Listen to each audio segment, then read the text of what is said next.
சத்தியம் செய்தி எதிரொலியால் மயிலாடுதுறை மாவட்டத்தில் மும்முனை மின்சாரம் வழங்கப்பட்டதால் விவசாயிகள் நிம்மதியடைந்துள்ளனர்.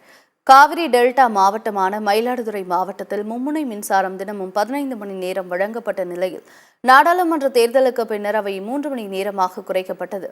தொடர் மின்வெட்டால் நேரடி நெல் விதைப்பு பணியில் ஈடுபட்ட விவசாயிகளின் நெற்பயிர்கள் கருகும் சூழல் ஏற்பட்டது. மின்சாரம் வேண்டி கடந்த மாதம் பல்வேறு போராட்டங்களை விவசாயிகள் முன்னெடுத்தனர். அதிகாரிகள் எந்த நடவடிக்கையும் எடுக்காத நிலையில் சத்தியம் தொலைக்காட்சியில் மின்வெட்டு தொடர்பாக செய்தி வெளியானது. இதன் எதிரொலியாக மயிலாடுதுறை மாவட்டத்தில் தொடர்ந்து 14 மணி நேரம் மின் விநியோகம் வழங்கப்பட்டு வருகிறது. இதனால் குறுவை நடவு பணியில் ஈடுபட்டிருந்த விவசாயிகள் தற்போது மகிழ்ச்சி அடைந்துள்ளனர். செய்தி வெளியிட்ட சத்தியம் தொலைக்காட்சிக்கும் நடவடிக்கை எடுத்த தமிழக அரசுக்கும் மயிலாடுதுறை மாவட்ட விவசாயிகள் நன்றி தெரிவித்துள்ளனர்.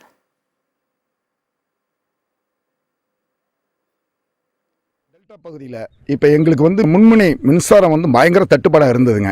இந்த தட்டுப்பாடு காரணத்துக்காக மயிலாடுதுறை மாவட்ட ஆட்சியாளர் ஐயா மகாபாரதியை சந்தித்து நாங்கள் எங்களோட குறைய சொன்னோம்.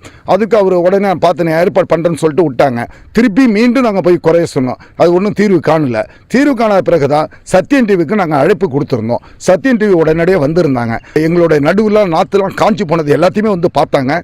ஃபோட்டோலாம் எடுத்துட்டு நாங்கள் சத்தியம் டிவிகிட்ட இதை மாண்புமிகு முதலமைச்சர் ஐயாவுக்கும் உயர்திரு அதிகாரி மின்சாரத்துறை அதிகாரிகளுக்கும் மாவட்ட ஆட்சியாளருக்கும் இது போய் சேரணும், கண்டிப்பாக சேர்த்துடணும், நீங்கள் ஒரு டிவியாவது எங்களுக்கு ஹெல்ப் பண்ணுங்கன்னு சொல்லி நாங்கள் கேட்கும் போது அப்போ சத்தியம் டிவி கண்டிப்பாக நாங்கள் கொண்டுட்டு போகிறோன்னு சொல்லிட்டு தான் அவங்க உடனடியாக நடவடிக்கை எடுத்தாங்க.